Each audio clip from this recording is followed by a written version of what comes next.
Hello guys, welcome to my YouTube में आपका स्वागत है। ये मंदिर गोधरा तालुका में टुआ से नजदीक रतनपुर काटरी गांव में स्थित है। इस मंदिर का नाम है रत्नेश्वर महादेव। ये बहुत पुरानी ऐतिहासिक है।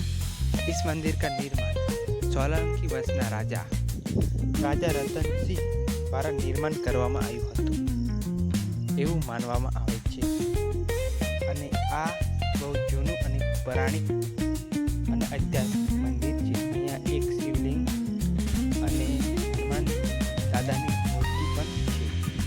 आ मंदिर पुराणिक अने ऐतिहासिक होवाथी अहींया कला अने कोतरणी जोवा मळे छे।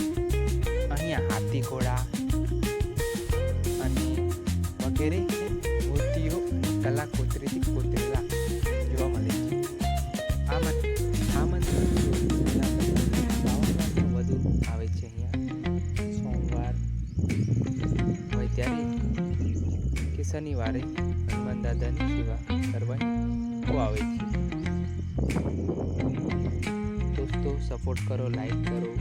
ઇતિહાસ જાણવા માટે તમારે પણ આવવું હોય તો સુવાથી અંદર રતનપુર કાટરીથી 500 મીટર દૂર આવેલું છે। આપણે લાઈક કરો, શેર કરો ઇતિહાસ જાણવા માટે। સોલંકી વંશના રાજાનો બહુ જ ઇતિહાસ છે।